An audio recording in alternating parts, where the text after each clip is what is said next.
Hello, my name is David, and I'm here to teach you about the care you should practice once you get home with your baby. That period is called the postpartum period. The first week, the first 2 weeks after you get home, you should do nothing but rest. That way, it will allow your body to recover from the stress and the physical demand that the pregnancy placed on your body for the last 9 months. I see that you had a C-section to have your baby delivered, and a C-section is a major surgery.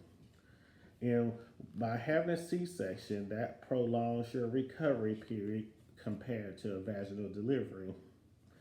And with a C-section, special attention is needed during the recuperation period after a C-section, and it is especially important to keep an eye on the incision as it heals.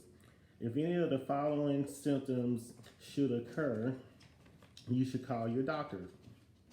Okay, the first symptom is red, hard, tender, or hot area around the incisional site, separation and or bleeding of the incisional site, moderate or large amount of oozing or drainage coming from the incision site, in the development of a fever. And typically, a fever is a temperature above 100 degrees. Well, I see you indicated that you're going to breastfeed, but just just for your information, the initial attempt of nursing can be painful, but tenderness and discomfort should decrease once the letdown phase has occurred. And the letdown phase is basically you will start feeling a tingling sensation that occurs in the breast right before and when milk comes into the milk ducts. And then, anyway, as this occurs, it should cease altogether after 2 days. However, if you have sore, cracked, or bleeding nipples, express a few drops of breast milk to the nipple area and let it air dry. To prevent further irritation, always keep your nipples clean, change the nursing pads when they become moist, and avoid wearing pads with plastic linings. And then also, when it comes to breastfeeding, you have to, kind of try different procedures to see which technique actually works for you as breastfeeding your baby. One of the techniques would be to have the baby to lie on his side with his head in the bend of your arm, with his nipple, with his mouth on your nipple, and and make sure while his mouth is on the nipple, is covering at least a 1 inch area while he's sucking. And then for additional comfort, you can place a pillow to help support your arm and the baby. Also, during this time, you need to be aware of, while breastfeeding, your menstrual period often resumes between 5 to 12 weeks after giving birth, unless you're breastfeeding. And so, if while breastfeeding, that can prolong the period before you have your actual menstrual cycle. And also, there is a myth out there that while you are breastfeeding, that you cannot get pregnant. That is not true. You still can get pregnant while breastfeeding. Well, speaking of sexual intercourse, you need to avoid that for at least 6 weeks, because during that time, that allows your body to heal from, any tears or surgical incision that the doctor had to perform during your delivery process. By then, typically, all your incisions should be done healed by then. And also, let's go back to your breastfeeding. Make sure while breastfeeding, you check with your doctor if you're taking any kind of medication, because there are some medicine that can cross over into the breast milk. And if you're nursing, your baby can become exposed to it, which then can cause your baby to have some adverse side effects to that and develop some kind of some kind of mental complication. Let's see. Now let's talk about exercising. With you having a C-section, you need to wait a full 6 weeks before you decide to exercise. And when you do start back to exercise, just make sure you start off with a low impact exercise, like basically just walking. And then as time progresses, just increase your strenuous exercise as time progresses that your body will allow. And let's see, as far as your diet is for postpartum, make sure you eat a lot of eat a lot of fruits, vegetable, lean meat, and healthy protein.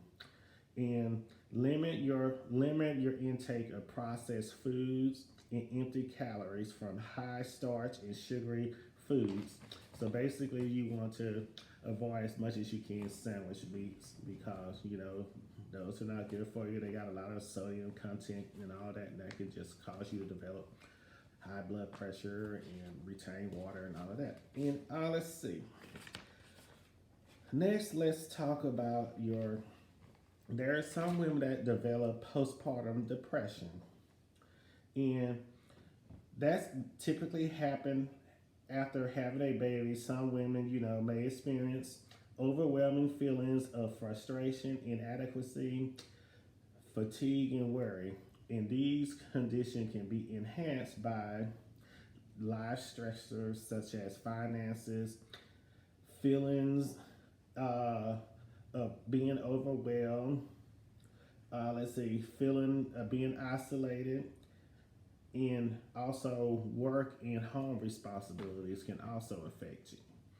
So that's why it's also good to make sure you use your social support group to help you during this time, as far as helping around the house, doing your chores and doing any errands that need to be completed. That way, that can also help relieve some of your stress and anxiety that can lead up to depression. And also, there's another severe form of postpartum depression called postpartum psychosis. And with this, that is when you start having these feelings of where you want to harm yourself, or the baby, or both. So during this time, once you start feeling like this, you need to seek help from your physician, and let your family member, your significant other, know that you are feeling this way. That way they can also help get you to the doctor to get you seen, so that they can give you some kind of treatment for your postpartum psychosis. But just make sure if you start feeling this way, to seek help, because you wouldn't be the first person to ever feel this way. I know there's a stigma out there that you can't seek out medical help for mental problems, because then everybody will think that you just crazy, and think you're going to try to harm yourself and other people. And there's all kinds of crazy stigmas behind mental issues. So, but don't let that stop you, because you need to go and get help so that you and your baby can live a happy, normal life. So, in conclusion, just make sure you follow up with your doctor appointments. Monitor your incision site just to make sure there's no signs or symptoms of infection, like redness, swelling, tenderness, or drainage from the incision area. And then also just seek out family and friends for support to help you do this new process in your life of being a new parent.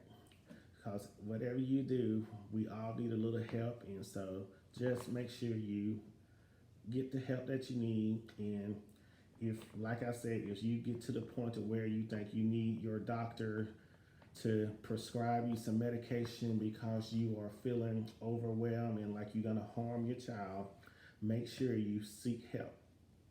Uh, but anyway, if you have any other questions, I will be here until 7 o'clock. I'll be out at the nurse's station, and just hit your call light if you need anything. Thank you.